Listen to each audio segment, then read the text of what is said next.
So tell me about the specific sounds that you're working with the zobe, and then how you're seeing those with the laser.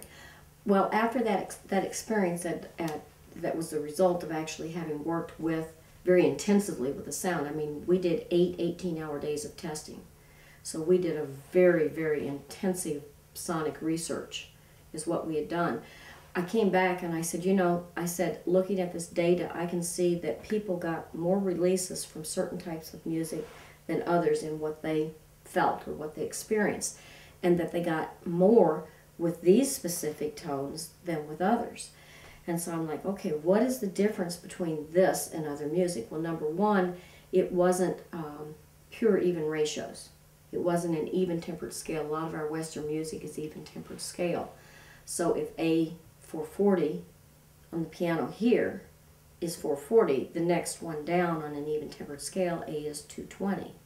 And the next one going to the left on the piano is 110, and the last one down on the left is 55. But these are not pure ratios 1 to 1, 1 to 2, 1 to 3, 1 to 4. These ratios work out to have all fractions after them. So that was one of the things that we noticed, but we couldn't tell why would this do this. So we got an oscilloscope and started looking at how do these CDs look on an oscilloscope?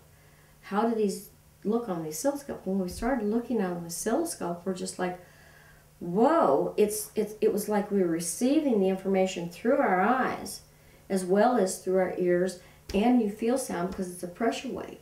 And so we call it see the music, hear the light, feel the power. So but we started recording the actual oscillography studies that we were using to study what sound looked like, how did it react, how do we build it to make it, you know, responsive. Well, what we're finding is most of the ancient religious iconography appears to be made with sound.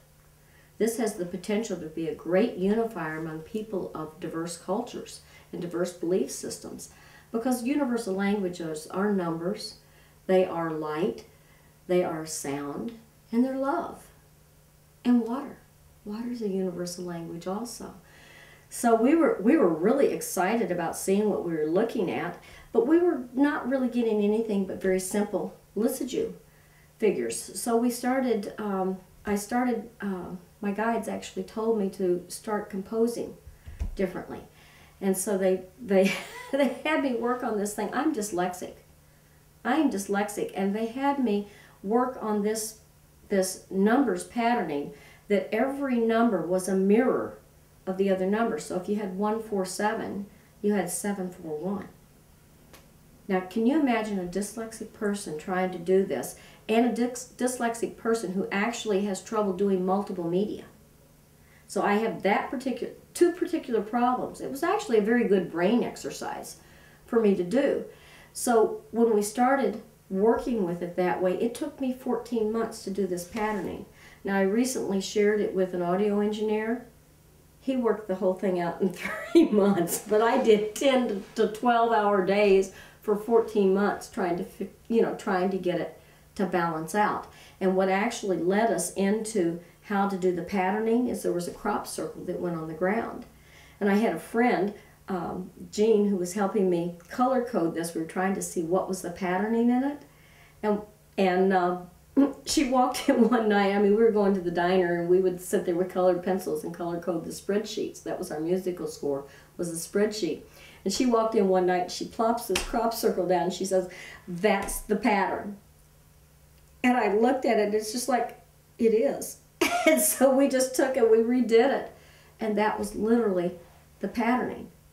And it really, when you look at the patterning, you would have to know how we laid out our spreadsheets to know that this would work for the patterning. And by taking the patterning and separating it was literally how we mixed and matched it and put it back together, and it was exactly what we wanted. So when we were looking at this on the oscilloscope, people are going, well, that's really neat images, and I really like that, and it's much more powerful to be able to see what the sound looks like, but I don't like the grid lines on the oscilloscope. And we didn't like the fact that we had a little screen like this to look at to decipher the images. And at this point, because we'd seen all of the religious iconography was showing up with sound, we wanted to be able to go further and deeper and find more. So we developed a unit. It's called the K.I.S.S laser. And K.I.S S, K-I.S.S, it's kind of a joke on me because I never keep anything short or simple. And K.I.S S also stands for Chemotropic Imaging Sound System. And chemotropic means wave turning.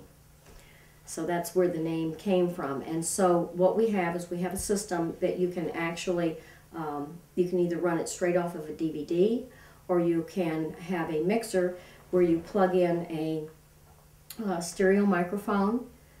If you have somebody singing, you can MIDI in instruments, or you can stereo mic everybody, and musicians can actually see what their sound looks like. It's a very powerful experience, because what you have going on with what we create in DVDs and what the musicians are doing when they're using the K.I.S S laser, it's an isomorphic one-to-one relationship. Just like the mouse moves the cursor on the computer screen, you are feeling the pressure wave of the sound, you're hearing the sound, and you're seeing what that sound looks like.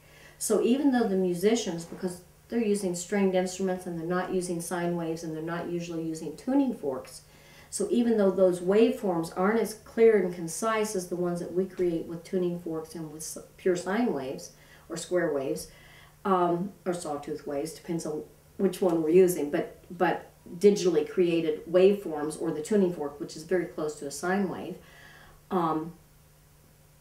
what happens is, I totally lost my train of thought. Sorry.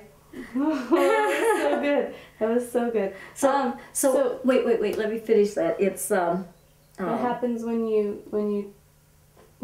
working with the sine waves? Okay. So even though what the musicians are seeing is not the clarity, the waveform that we're creating by building in sound digitally or building with tuning forks, because of the different types of instruments, what they're getting is the waveform representation through a laser, which is a coherent waveform, through the eyes. It gives them an entirely new perspective, new layer, new level of experience with their art, with their music. And for the audience, it does, it's another layer. It's another layer. It's like when you go to natural healers, let's say that they decide you need bilberry, homeopathic bilberry, because maybe you have an eye condition. Well, homeopathic bilberry is blueberry. So maybe they give you the homeopathic for it. They also tell you to eat blueberries. They tell you to make a blueberry tisane, which is a very strong tea, or they tell you to make blueberry tincture.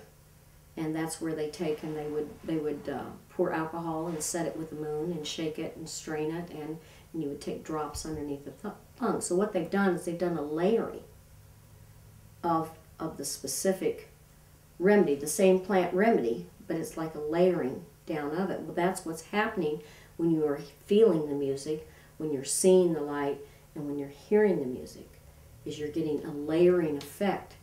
And it really is a phenomenal tool. And so what we want to do is we want to get this out to a lot of musicians, because we don't get a lot of truth in our media.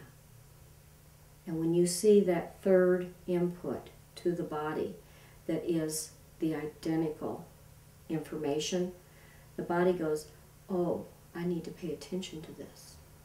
And so when you see that, this is subjective, this is our experience, but when you see this, what happens is it's like it hooks something up in the brain. It opens something up. Because when you look at something that you know is false, you know that scene that's going on TV where the policeman is chasing the crook and shooting them, you know that that's fabricated.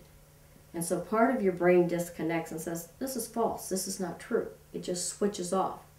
So when you get information that is the same information and it's a waveform and it's layered, the body goes, oh, this is an agreement. Oh, this is an agreement. Oh, this is a harmonic resonance. This is a match. Ah, yes.